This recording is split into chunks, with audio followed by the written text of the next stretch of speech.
Is that our declassified moment? Our first declassified moment?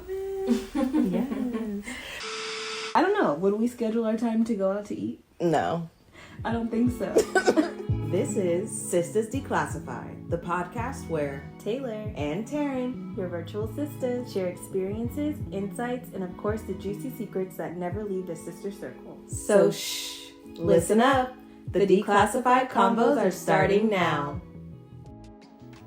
Welcome back to Sistas Declassified. We're real life sisters who decided to start a podcast instead of going to brunch. Before we get started, don't forget to subscribe and follow us on our social media platforms, Instagram and TikTok, for all of those declassified moments. You can find us at Sistas Declassified. Ooh, that was... Sorry, y'all. We're trying to keep this fun, but we've learned recently that part of the fun is also getting people to watch, and so we're trying to figure out a structure that will encourage new listeners. So if you're new, hi. What's up? We want to make sure we tell you a little bit about who we are before we get started. That's Taryn. I'm Taylor. Yes. I think they would have seen it in our new intro for this season. We're calling this season 2. Less about relationships, more about everything else. Pretty much. But we were just talking about how we could still keep this fun while also, I guess, making sure it feels successful or that we have some goals for the podcast. Mm-hmm. But maybe not successful. I think purposeful. Purposeful. Well, that's what I put in quotes. I guess people's definition of success can be different, but just maintaining a reason for why we're here. Yeah. But I think ultimately something we're cautious about is not turning this into a job. We don't want this to be stressful. We want to give each other grace in this. And it really brought up for me, just thinking about the difference between a job and then something that you might be passionate about. And it just reminded me that I don't necessarily want what fills my cup to be what pays my bills. At the end of the day, I want to be able to do what's fun for fun, mm-hmm. and not feel the stress of if I don't do this, then I can't eat today. If I don't do this, my rent's not paid. If I don't do this, then I can't add to my savings, you know? Mm-hmm. And so I just feel like it made sense to bring this conversation to the group to see if any of our other sisters are feeling the same way. Is that our declassified moment? Our first declassified moment? Yes. So, one more time. I don't want what fills my cup to be what pays my bills. I just don't. And I can understand that. I think we have that mixed, belief system in our society, because I think a lot of people would want what pays their bills to fill their cup, you know? What you're going to spend most of your day doing, you want it to be something that you are passionate about, and want it to be something that makes you feel great when you complete something, or makes you feel like you're impacting a system that needs help, or whatever the case may be. Even if it's the tech space, you're still growing something, and you might want to still have that fill your cup. But if you need to survive off of it, that's the flip side of things that I think people don't consider, because if you have to survive, then that means you have more stress. Yeah, and maybe that's a little bit of a scarcity mindset on my part, thinking that if it is stressful, then there's more room for me to fail because I'm stressed rather than having fun. Mm-hmm. And I can still be passionate about my job or care about the work that's done without it being my whole passion, mm-hmm. or my sole passion. I think it's important to try to find hobbies or other things outside of work. That's something I'm working on right now with my therapist, because I have a hard time not wanting to be productive or feel like I have to do something to start it and complete it with perfection. Mm-hmm. And so having hobbies that aren't related to money for me personally is helpful. Mm-hmm. I could see how that goes together, kind of. I'm trying to process it. Well, as you process some more, I'm curious for you in your work. I could never do your job because I couldn't compartmentalize what students are going through and like not take that home with me. And so I'm curious, like obviously you care about your students and the work you do, but do you feel like it's draining? Because to me it would be. Definitely. I think I can easily go home, and I think a lot of therapists can relate on like TikTok. I've seen of like you just go home and you rot and you want to just be alone and not hear anybody else's like stuff for the rest of the day. But I don't think I have learned how to recognize that I can support in the areas that I can support in, and I don't try to hold on to the rest, because at the end of the day your therapy is just supposed to help you in being independent in your life. And so that means that I wouldn't be helping you in every facet anyway, because the goal is for you to be able to sustain yourself. I don't know if that fully makes sense, but I think it helps me in compartmentalizing and knowing like regardless of if I'm there or not, hopefully that they will be okay, and what I have seen is usually they are. So those tools that they get from you are like the experiential activities they do with you, they get to take with them, and so that you take solace in that. Yeah, because that's kind of all I can do, and knowing like I do my due diligence. That was like such a hard thing to say. I do my due diligence, and like I make sure that I am trying to touch the full scope of their life, like what I can help with, so that I'm not doing like bare minimum, I guess, if that makes sense. Because if I know that I'm doing everything that I can to help, then I can kind of sleep at night knowing that. That makes sense. Like if you know you gave something your all, even if the outcomes aren't exactly what you, I guess, hope for, you could still know that you did what was in your control. Exactly. That's the words I was looking for. Focusing on what I could control. And I can also make a little mental note or to-do list if there was something that I missed. So if I am like spending my night thinking about, oh, this kid's situation is really hard, then I just kind of think, what can I do? Like, is there actually an something actionable else that I can do? item? Outside of work, do you have any hobbies that keep you sane or that you feel passionate about? I think I'm trying to build those up. I have been doing pottery lately, like going to like a ceramic studio on the wheel, and then I've been painting lately. Also, I guess reading. I would say reading is one that I do very frequently. I read every day at some point of the day.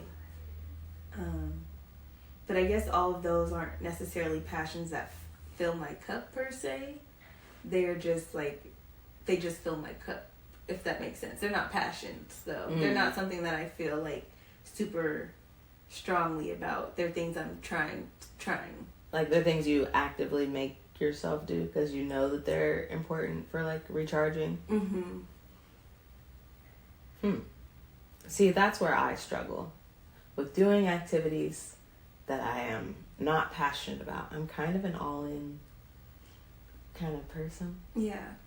And so if I'm not gonna go in and be the best reader and read 100 books or whatever number I set, then it feels like I should spend my time doing something else I can perfect. So hobbies are really, they can be challenging for me. That's why I like even my own content creation hobby that I wanted to be a business sometimes. It got a little murky. And when your hobby turns into more than a hobby, or when hustle culture creeps in and tells you you're spending all this time on this thing, you should be making money from it. Right. It can be hard to ignore the desire for more money. Right. And I would say that's relatable in terms of like my cooking things, or like my like I would say that's a passion that fills my cup, like baking and cooking. And I've like thought about, oh, I could go to like culinary school, and it could be cool to like have a business or like some kind of bakery that's like vegan, or I don't know, just all these things I've thought about. But then it's like, well, that's a lot of work and effort, and then will I still like doing it after that? I don't think so. So yeah, but that's something where it's like it could be more fun than taking on people's life issues. Yeah. And having to hold space and feeling like I have to do everything in my control to help them before I can rest, right? Right. Versus like not a, well, I won't call your job life or death necessarily, though you do have like emergency moments. You take that versus like baking a cake. Right. The stakes are much different. Right. You're not, people's lives aren't necessarily, not that people's lives are in my hands, but they kind of are in their mental lives. Yeah, so, and I think that's important, just as important as their physical. For sure. I'm not neglecting it. I'm just, I guess people might be mad they don't get their cake for their birthday, but that wouldn't be the end of the world. They still had a birthday? Yeah. There's still other bakers of the cakes. But I think one other thought too about like thinking about your hobby as a job creates kind of the barriers. Because I've also thought about like creating holistic products, or like even just products for my own house. But then my brain goes into like, how can I make a video about this? How can I? You're immediately scaling. Yeah, and it's like, why? And then I end up just not doing it because I've just created like this whole.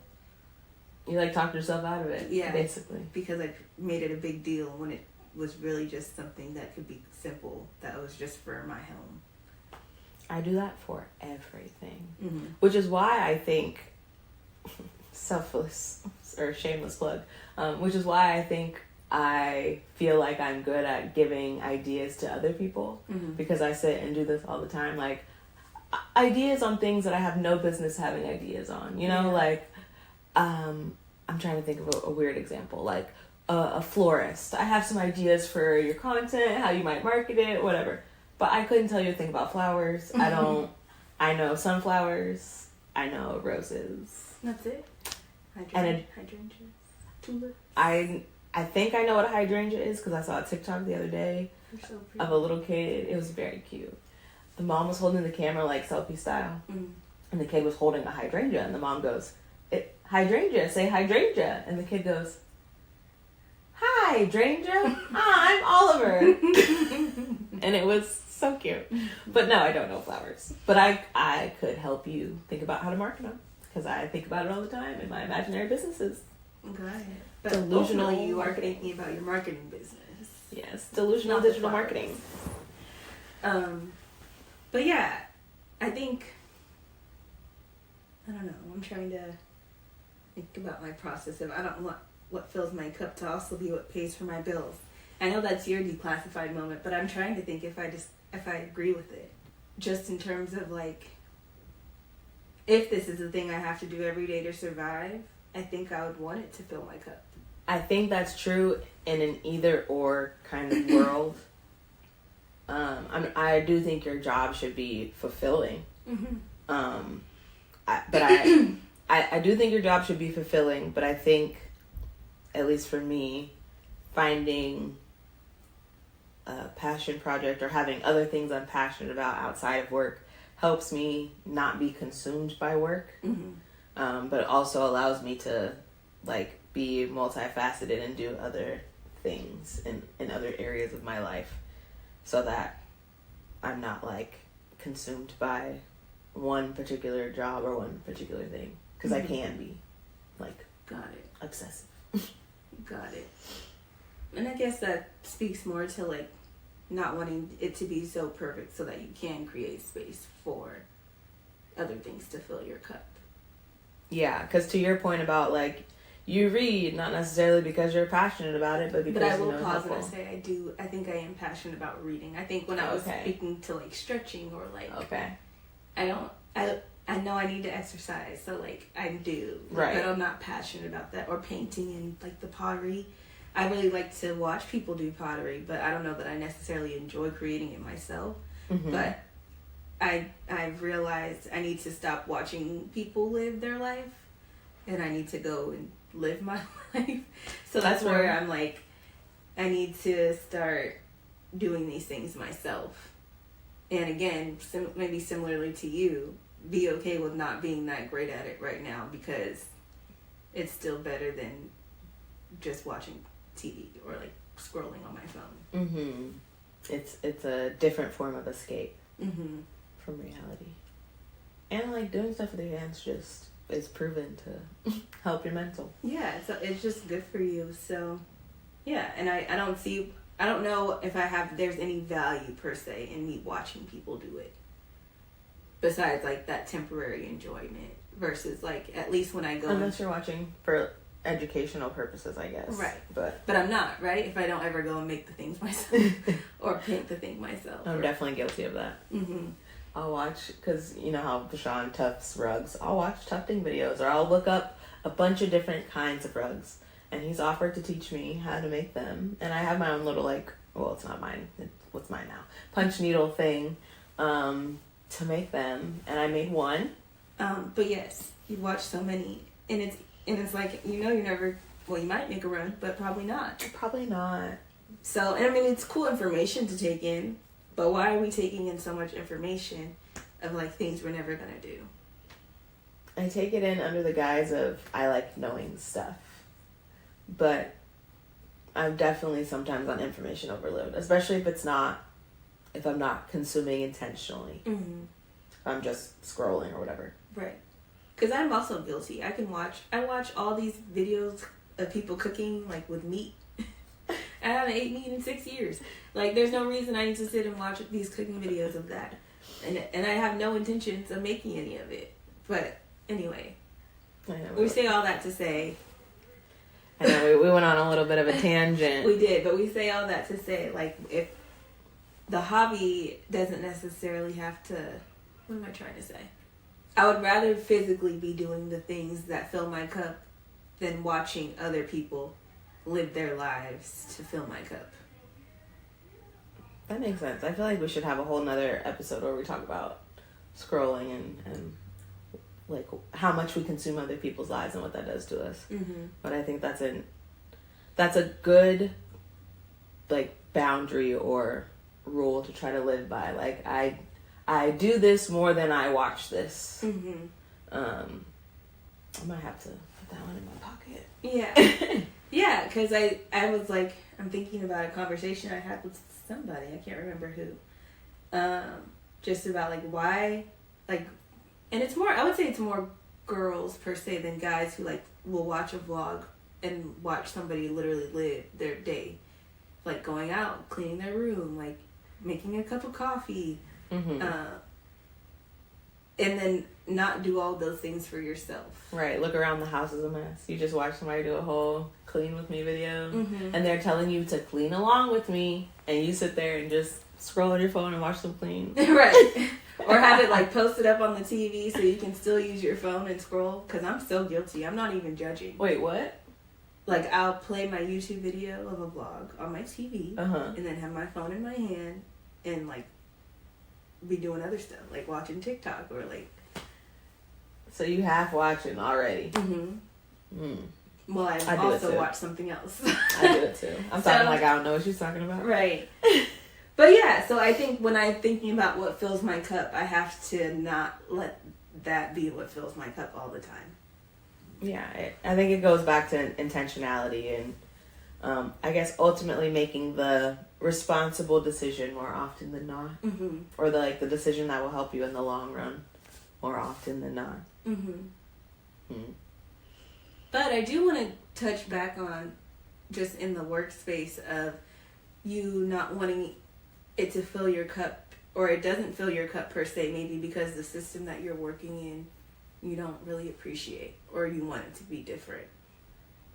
Yeah, so I guess to that conversation, something I think about is like volunteering or like giving back in other ways. So I used to work at a group home, which is part of how I knew I couldn't be a social worker anymore, because it was just too much for me.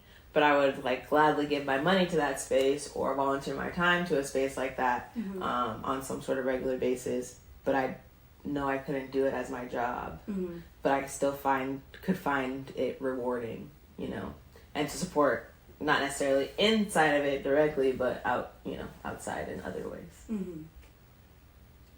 Yeah, I could see how, like, if you can step into it and step back, that can be helpful. Mm-hmm. I think the other way I was thinking about it is just in systems where, like, not only is it a hard system to work in, but maybe it's the system that's flawed. Mm-hmm. Like, because I have so many issues working in the school system and the way that they, like, put people into special education or define who receives, like, services or who has more restrictive environments.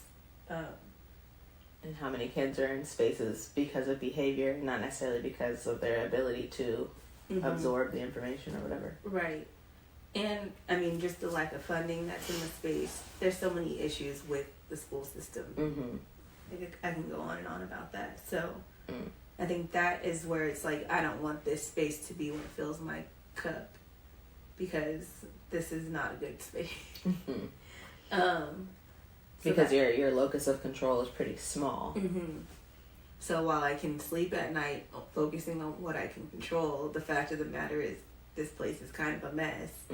So, like, is that a great place to be? Yeah, and I think if you feel like you're in a place that's a mess and that's the only place you feel like you can do good, and again, it's only because you feel that way, or it's the only place that you feel passionate about, you're kind of in a losing battle, fighting against focusing on only what you can control, while knowing you're in a system that you think is fatally flawed. Right. It's just like Cognitive dissonance. Yeah, for real. Cognitive dissonance indeed. Big battle. But yeah, I think we should have some. But I think you're right. I think our sister circle question we can pose for the week is, should what pays for our bills be what fills our cup? Because I think we had a little bit different side perspectives. But I think the declassified moment coming from you was just that you don't want it to. I don't. And so we want to ask you guys how you feel. And maybe you know what you're doing right now in your life. Is what pays your bills what fills your cup right now? And is that what you want in the future, or would you want it to be different? So yeah, take a moment and check in with yourself, because dishonesty, your body can feel that. your body knows when you're lying to yourself. And it will scream at you until you pay attention. That's true.